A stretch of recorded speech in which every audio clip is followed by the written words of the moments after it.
Art on Demand is a production of the Cultural Arts Alliance of Walton County, brought to you with support from Alys Beach, 30A.com, and Florida Department of State, Division of Cultural Affairs. While these events are provided at no cost to you, we do ask that you donate what you can by visiting our website, culturalartsalliance.com, in order to help the CAA continue to foster creativity, employ artists, and bring you entertainment, education, and engagement through Art on Demand. We hope you love this virtual event. Welcome to Art on Demand, produced by the Cultural Arts Alliance in partnership with Alys Beach and the 30A Company. My name's Dave Rauschkolb. We're here at Black Bear Bread Company and Bar Room in Grayton Beach. My life on 30A really started because of surfing. In those days, in 1986, when I opened my first restaurant, Bud and Alys, there was no stop signs on 30A. We used to drive really fast on 30A going down because we could check the surf along the way. And I wound up opening Bud and Alys with my business partner, Scott Witkowski, in 1986. There was only 5 restaurants on 30A in those days. And you know, it was fairly primitive in some respects because you know, people would come from Atlanta, Birmingham, and Montgomery, and they had second homes here, but it wasn't a whole lot of people, and we were only busy 3 months out of the year, so that left a lot of time for surfing. I've had Bud and Alys for 34 years, and since I bought my partner out about 12 years ago, I opened up a taco bar and pizza bar, and then this new venture with Phil McDonald, which is very, very exciting. I've known Phil for, I don't know, 12 or 15 years, and again, through surfing. I've always been immensely impressed with Phil's ability and character and integrity and you know, all the good things that Phil is.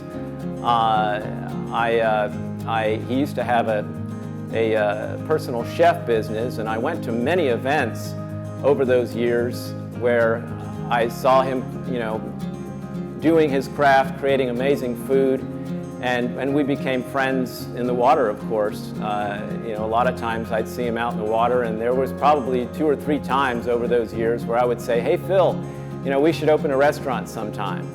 And I always would try to plant that seed because you know, I was enthusiastic about his ability, and you know, he just seemed like a real level guy. And a lot of people, you know, when you think about a chef, it's hard to find a chef and even a partner that has all the qualities that Phil has. You know, he's an inspiration.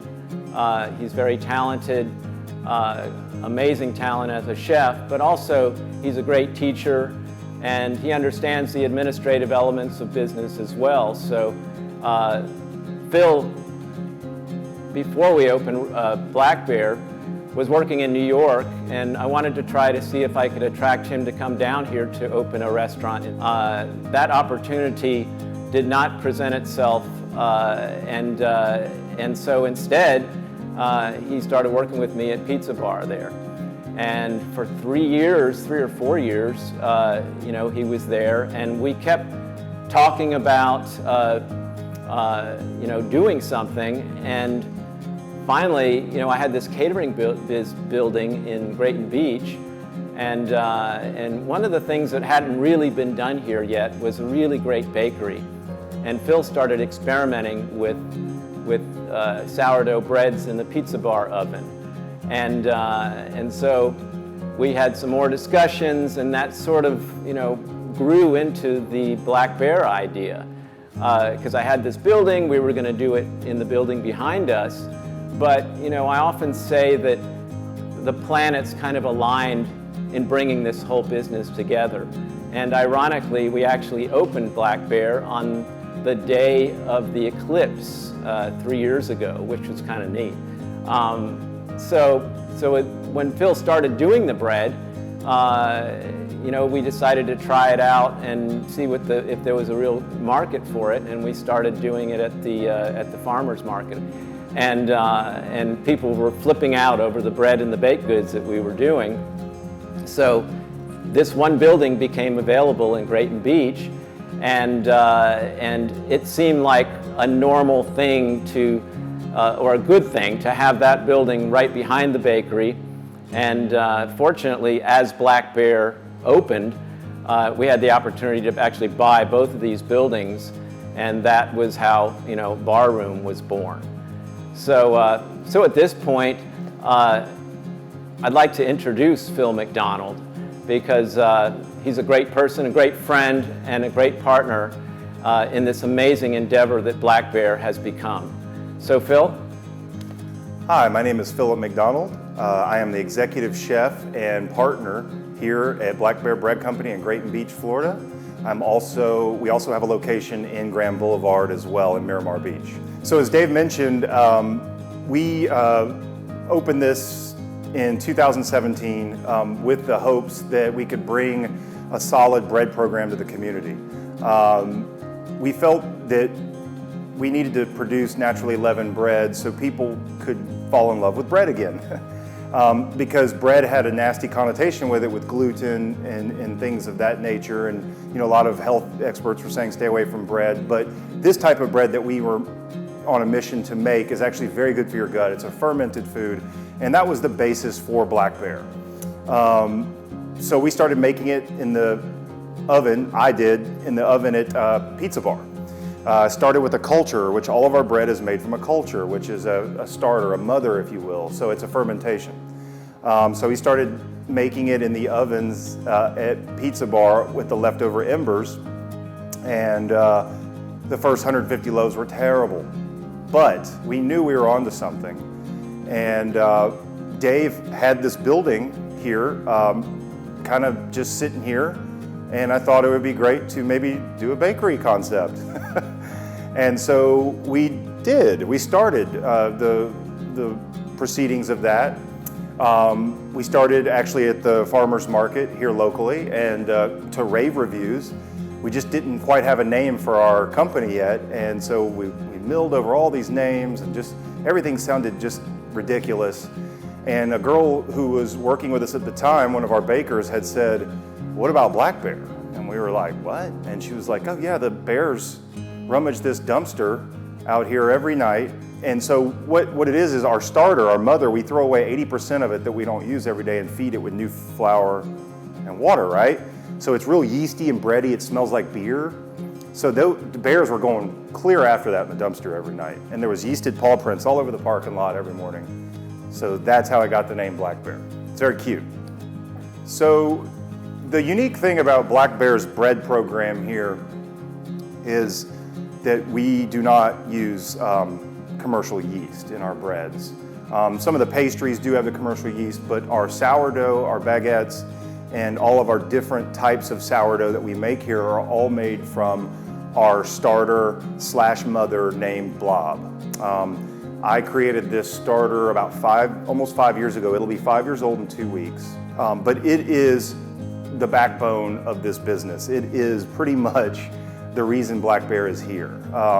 So they get fed every single day, and those starters, the fermentation, feeds all of our bread. So it's really unique. And so what happens when you use this particular way of making bread, which is sourdough, which has been used for centuries in Europe, the gluten gets so beat up and relaxed from fermentation with the mother and the starter that it's not, I wouldn't necessarily say it's gluten-free, but it's so relaxed that you don't get, if people who are sensitive to gluten would not have any sort of bloating sensation or upset stomach. And it's been proven to our customers, they've avoided bread for a long time, and I say, try this, and they eat the bread regularly now. It's very healthy, nutritious bread, and we're very proud of it. Right now, our head dough slinger over there, Mr. J, the maestro, is preparing baguettes for production today for both sandwiches and retail. And our baguettes are very French style in order. They're measured with a ruler every day and rolled out and cooked in our beautiful steam injected oven. We use them for so many different things here, and customers love to take them on picnics for cheese and charcuterie boards. Just tear it off like you would you were in France or Paris. Black Bear, this concept you know, obviously it started out as a bakery and a cafe, but there's so many different things here. It's almost like a campus. There's so many different artisanal stations, such as, you know, baristas, bakers, chefs, graphic designers. We have a full-on marketing team here. So there's so many different ways you can learn things here. Butchering, cooking with fire. We have a wood-fired grill out back. Our coffee, I feel, is one of the big draws here at Black Bear. We use Stumptown Coffee Roasters out of Portland, Oregon. And we hire baristas that are very skilled in their craft with pulling the perfect shot, weighing the coffee. There's so much that goes into a really good pulled shot of espresso coffee drink. That it's not just we're flying blind and putting it in and turning on the button. I mean, we have to calibrate the grinders every morning. We have to weigh the shot, and then we pull the shot for a certain amount of seconds. Some of them use timers to pull the shot. So we're always tasting and sipping and making sure that it's not too bitter, it's balanced. And that is what every department here is looking for, is balance and flavor. And so everybody that's in their respective stations works very hard at what they do, and we borrow ideas from all the other departments in this companies. You know, if a barista wants to learn how to make bread on their day off, they're more than welcome to go in the bakery and learn with our bakers, or if they want to learn how to make croissants, and vice versa. And so we do have that dynamic here where everybody is really, I would call it a temple of enthusiasm. And so now with this concept here, Barroom, this has opened up a whole new spectrum of learning food and beverage when you have the wines that we're featuring here. The wines that we feature are not found really in any other wine bar or retail store in the area, as we are using wines that are natural and minimally intervened from the winemaker. Also, organic and biodynamic is a big part of the wines that we sell here. So there's a lot to learn there, as well as our craft beer selection. You know, we do local, regional, and kind of global on the beers. So it's a lot of fun. And we're always tasting and buying new wines and always trying to, you know, keep the customer excited with new things rotating in and out. And the wines that we're serving are just so much fun. I mean, you know, right now it's summer, so we're just, you know, having so much fun with whites and chillable reds. And people are like, wait, you can chill red wines? Like, oh yeah, there's plenty of light-bodied reds that you can chill. So that's just kind of a microcosm of what we're doing here, as well as we're featuring really good oysters. Now, you know, the wild oyster appellation has dried up in Apalachicola. Matter of fact, I think like a couple weeks ago, they said that, you know, you're not allowed to, nobody's buying oysters from Apalachicola anymore. So along the Gulf Coast, a lot of people have gone to aquaculture and producing amazing results with the oysters. And the oysters taste like cold water East and West Coast oysters. They're small, super briny. And so that's what we're featuring here. Only farm-raised aquaculture. You can eat them all year round. They're well managed. And we serve them on ice with mignonette and a little bit of sourdough. So yeah, we like to keep things fresh and interesting and very seasonal here in our kitchens and in the bar room at Black Bear. Right now, some of the favorites that of mine and also some of the customers is we have a new beef carpaccio dish that we use with local grass-fed beef. It's amazing. It's different than typical beef carpaccio. We do a little brown butter and some Calabrian chilies and some hazelnuts on it with really good sea salt. So it's a lot of fun. And the oysters have been a big draw here as well, our farm-raised Gulf Coast oysters. One of the biggest selling items on our menu is the Lox and Bagel next door. We make really good bagels here, and I'm not just saying that. I eat them pretty much 4 times a week. It is one of our biggest sellers. It's a fun dish because it's all on the board and you can put it all together. So it's a lot of fun in that respect. You know, the bar room over here and then also the cafe, we try to do everything aggressively seasonal. So we're working with local farmers and artisans and fishermen to ensure everything's in season. You'll never see a tomato on our menu in the winter. Things of that nature. Like right now we have a delicious BLT that's got everybody raving. We make a mayonnaise with basil because it's in season, and we do a little Benton's bacon and fresh farm lettuces from local farms. So really the focus is we get a lot of stuff from farmers, and then we decide what to make. And for Barroom, I mean, we're super excited to share that we got a mention in Southern Living as one of the top 10 bars in the South. That was a really cool honor. They just reached out to us. I guess one of their editors had come in the space and just really loved it and had a really delicious glass of natural wine and had some oysters here. And so we were put on the map. And so that was really nice mention. And we're very honored to be in that class. So Barroom offers a really cool array of natural and organic and biodynamic wines. We sell them retail, and we also pour them by the glass. So why don't we go check out what my favorites are and have a little discussion about it.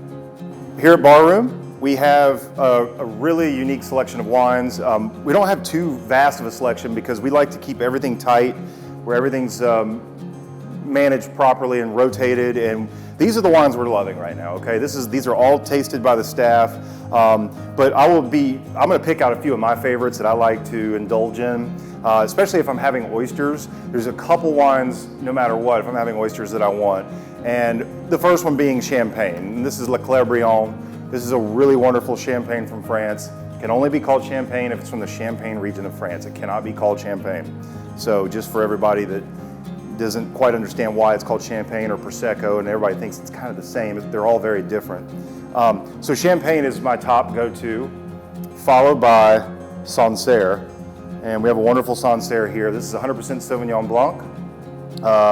And this is just a really great white wine to open your palate, and it goes really well with the salinity of oysters. It's a perfect pairing. Also this Pet Nat. So this is an interesting wine. This is called a Pétillant Naturel. If you can see, that's got a beer cap on it, right? But it's very similar to the first method of champagne making. It's called method ancestral, and that's the first fermentation in champagne making. This says a deliciously drinkable pet nat, unfined, unfiltered, with no added sulfur. It gives away to a floral note with hints of apple, lime on the palate, zingy acidic finish. So this wine is completely natural, and the yeast is indigenous, so the yeast forms in the bottle. And so this is the method right before they make champagne, before they put the sugar in it and put a cork in it. So we love these. These are super funky, these are super fun, perfect for summer. Rosés, really enjoying this one right here from Joe Swick. Joe Swick is a friend of ours. He's a winemaker in Oregon. This wine right here is unfiltered, unfined, and is completely raw, zero sulfites, completely natural. I mean, you can see the color, it's gorgeous. And this is a really good summertime wine too. This is rosé. So I always kind of like to run the gamut of rosé too. This rosé pairs well with our shrimp cocktail, any type of cheese board you wanted to get here, wonderful pairing.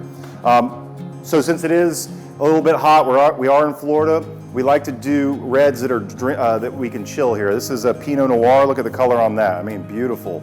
Pinot Noir from Oregon, from Joe Swick again. This is 100% natural wine.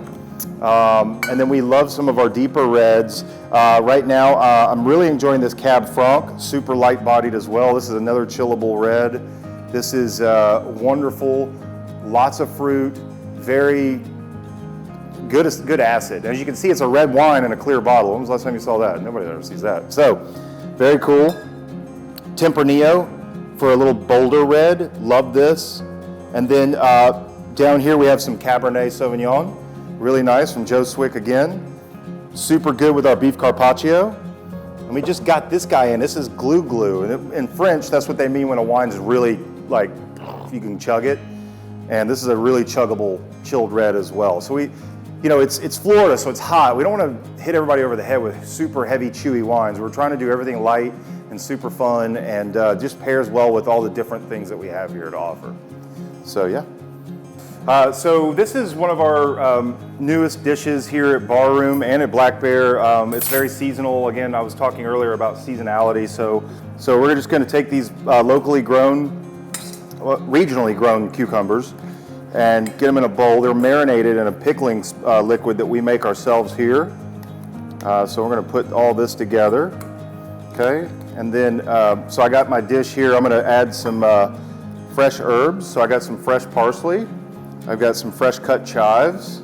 And then we've got some really nicely torn mint leaves here that we're just gonna kind of add to it. Okay, and then so I like to toss the marinated cucumbers and all the herbs with a little spritz of lemon. So fresh lemon. Okay, and then I'm gonna grab my olive oil because I left it over there. A little bit of olive oil. Okay, kosher salt. Fresh cracked pepper. We always use fresh cracked pepper, never already ground. Okay, just kind of toss that all together. Get all the flavors out. Okay, now I'm going to start building the plate. Start and get the cucumbers in the plate. I just kind of haphazardly place them. This is a really good and summery dish.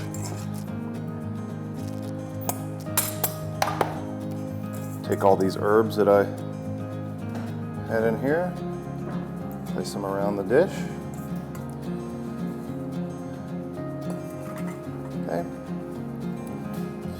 And that prosciutto that we were slicing just kind of lays around the dish a little bit. It's really nice and fluffy slices of that. And then I have some pickled mustard seed here that we pickle ourselves. It's really nice, adds a little zest to the dish. Okay. Put that around like so. And then we always finish this with a little EVO. And more cracked pepper.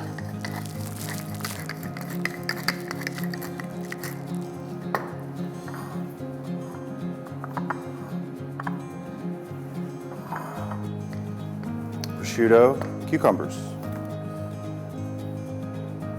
So we have a really couple interesting things here that we do on draft besides just beer. We actually feature a cider. This is a Happy Camper cider. This out of Maryland, and it's just apples fermented. There's no sugar added. It's not like that hard cider you'd buy in a grocery store or a convenience store, but it's really nice and it's really crisp and it's perfect for the summer. Really wonderful, and it is gluten-free, obviously. I really enjoy that. And then we also offer Kombucha on tap from Noli South, which is, they're out of Panama City. They're good friends of ours. We have a great relationship with them. This is the Noli South Kombucha with CBD. Really nice, really just wonderful product. Good for your gut. And yeah, have it on tap and in bottles here. Okay, so this is the BLT. Just slide that bacon over whenever you're ready. BLT. This is our basil mayonnaise that we make with pureed basil. Okay, I'll just put a little bit on here like this. Okay, and then we have beautiful lettuces. These are local lettuces. Some radicchio just for color. I like to stack it high with lettuce.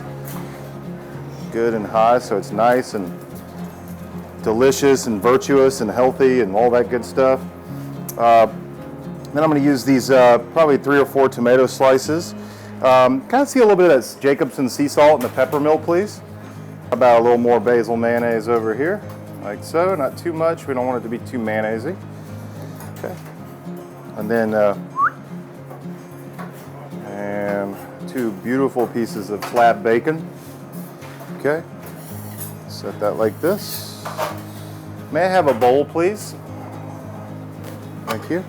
Thank you. And then, so we just go ahead and, that's right. Put it like that. That's a delicious hearty sandwich. Yep.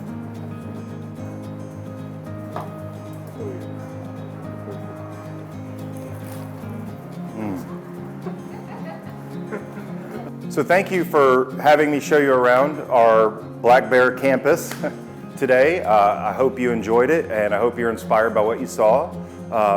We have a lot of wonderful artisans that work with us and people who are very dedicated to their craft, and it shows, I feel, in your experience when you come here. Grayton Beach is a magical place. We really love it. We feel that our kind of aesthetic fits here. Also, 30A is just an amazing place to work and live. So please stop in and check us out. blackbearbreadco.com. You can do online ordering as well if you're not comfortable coming in during these COVID times. So thank you so much, and we hope to see you soon, especially at Barroom here at night. Have a glass of wine and some oysters. Come join us. And a special thanks to the Cultural Arts Alliance, Alys Beach, and the 30A Company, which is also known as 30A.com. It's my good friend Mike Ragsdale. Also, we love the events that the Cultural Arts Alliance brings to the area. It's actually put an olive branch to the world of artists, performers, musicians, songwriters, just an amazing, amazing group. So thank you guys very much for this opportunity. Thank you for experiencing this episode of Art on Demand, presented by the Cultural Arts Alliance of Walton County, with support from Alys Beach, 30A.com, and Florida Department of State, Division of Cultural Affairs. We hope you explored your creativity and learned something new today.